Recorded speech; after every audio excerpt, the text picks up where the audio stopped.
Olá pessoal, Deus abençoe, a paz do Senhor Jesus.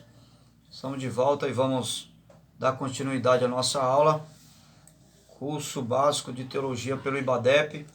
Nossa disciplina é administração e liderança e nós estamos agora na terceira aula, ou seja, terceiro capítulo.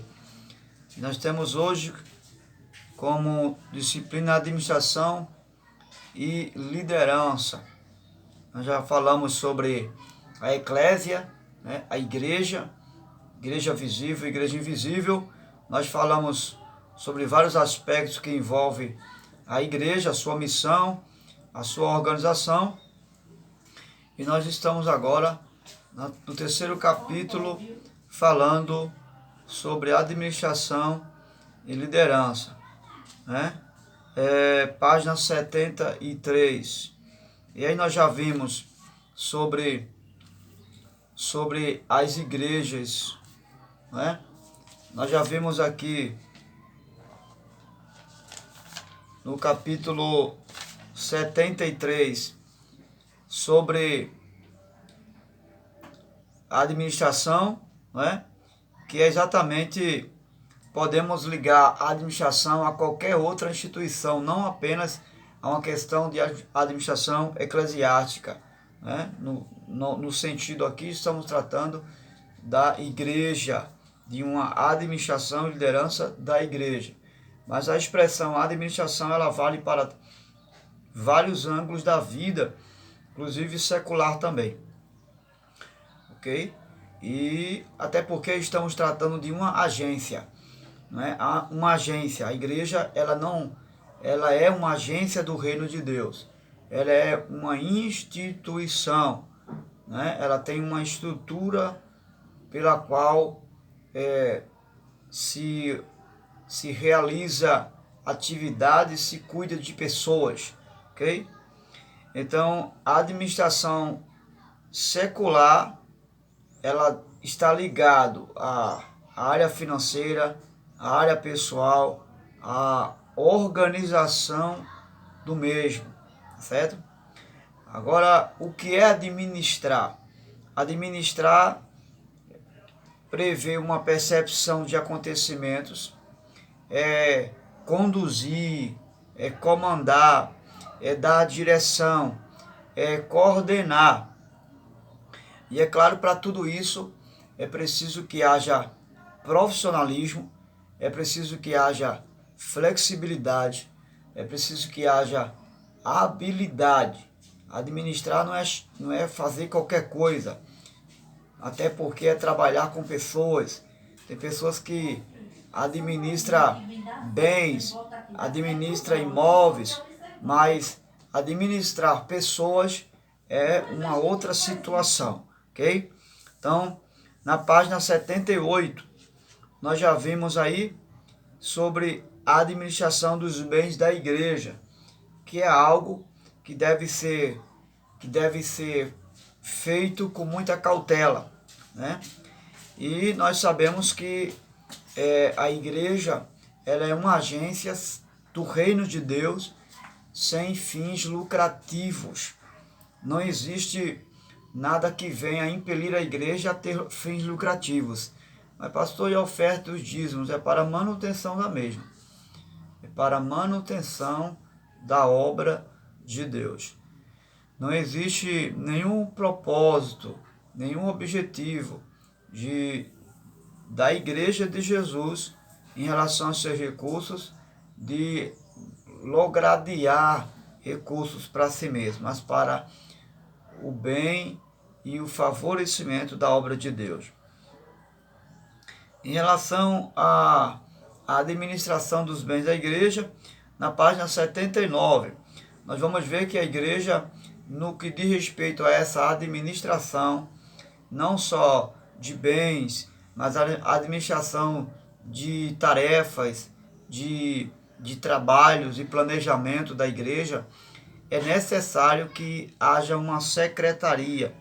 Não só uma secretaria, mas também uma tesouraria. E aí tudo isso, bens, registros de pessoas, planejamento, tudo isso deve estar ligado a um livro ata, tá certo? Até porque a secretaria também vai estar incumbido, responsável por organizar o rol de membros dessa igreja, tá certo? E aí mais à frente nós vamos perceber a necessidade que existe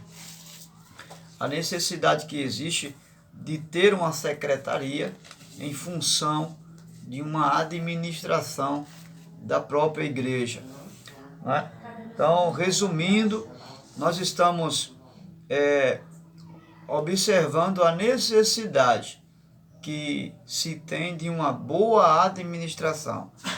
Toda agência ou instituição, seja secular ou seja uma igreja, que não tem uma boa administração, ela está fadada ao fracasso.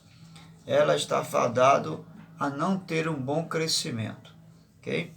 Vamos agora para a página.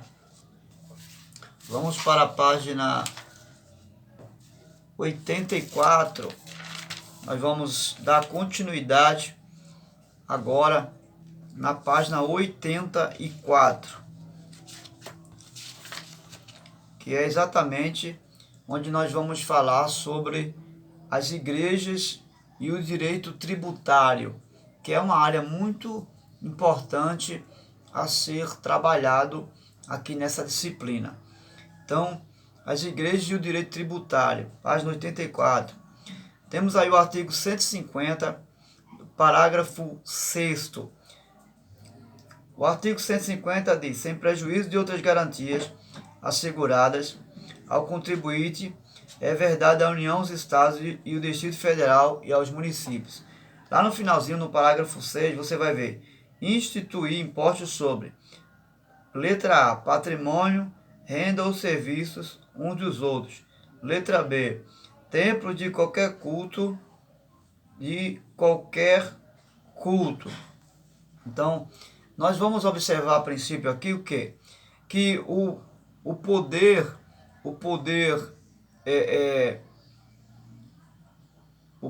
do Estado, ou poder tributário, podemos chamar assim, que é aquele de cobrança de imposto, ele tem suas limitações em relação à igreja. Por exemplo, não há cobrança de impostos sobre os cultos que são realizados, ok? Então não existe cobrança de impostos sobre as atividades da igreja, certo? Só que todavia, no entanto, é necessário que a igreja ela tenha, porque embora ela não paga para a realização das suas atividades, não paga ao Estado, não paga imposto nesse sentido, mas ela é uma pessoa física. Nesse sentido, existem algumas implicações jurídicas aí. Por quê? Porque ela, pessoa física, ela agora tem que pagar impostos ao Estado. Por ser pessoa física, ela tem que pagar imposto, pagar luz, pagar água, ok? Então, como ela é uma agência do reino de Deus, mas também recebe recursos financeiros, então é necessário que haja uma ata ou um livro caixa. Esse livro ele deve ser registrado na Receita Federal, ok? Como uma comprovação, como um registro legal de que os recursos financeiros que entram e saem nesta instituição, que é a igreja, são para os bens, para o sustento da própria instituição. Okay? Então é necessário. Isso é importante para que então ela possa funcionar sem que haja nenhum dano ou nada que venha a inflamar ou danificar a sua imagem como instituição. Okay? Então isso é uma forma de proteger a instituição. Página 86. Nós temos aí medidas a serem adotadas pela matriz e suas filiais. Então é importante ressaltar que todos os documentos recebidos das congregações devem estar no nome da igreja matriz. Então, abrindo aqui um parênteses, só existe uma matriz, não existe duas ou três matrizes. Existe a igreja matriz, que a gente costuma chamar de sede, e existe as filiais, que são chamadas de congregações. A matriz é a igreja responsável, por todos os imóveis, todos os bens, todas as entradas e saídas. Tudo passa pela igreja matriz, que a gente costuma chamar a igreja mãe, né? Tudo passa por ela. Então, não se deve fazer nenhum recibo de pagamento ou depósito em nome de outro, a não ser no nome da igreja matriz. Embora, diga-se de passagem, que tem líderes por aí que têm igrejas em seu próprio nome. Abre conta da igreja com o nome dele, mas não é certo. O correto e de forma legal, a forma legal, até porque a igreja, ela é pessoa física. Então ela tem o seu CNPJ, ela tem o seu cadastro na Receita Federal, ela é reconhecida como pessoa física. Então também tudo o que se passa deve ser registrado no nome da igreja. Então a igreja, toda a igreja deve ter o seu CNPJ, que é o seu registro de identidade, certo? Antigamente era o CGC e depois passou a ser o CNPJ. A igreja, para funcionar, precisa de alguns documentos. Vamos ver isso na página 90. Na página 90, nós temos aí na página 88 o registro de cadastro nacional, né, como pessoa jurídica, o CNPJ. E nós temos na página 90 alguns documentos. A igreja, para funcionar de forma legal, ela precisa de estatuto, né? E esse estatuto, ele por sua vez diz respeito ao regime interno e o regime externo da igreja, porque a igreja, ela tem os seus deveres e direitos, né, seus princípios legais de vida e de conduta, não só do lado de dentro, mas do lado de fora também, certo?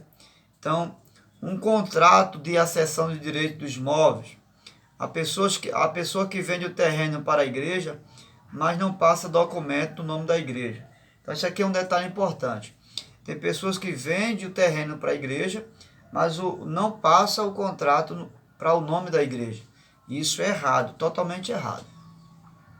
Mesmo se for um líder da igreja que estiver doando o terreno, né, um terreno dele para a igreja, esse terreno, ele deve ser desmembrado do nome desse líder.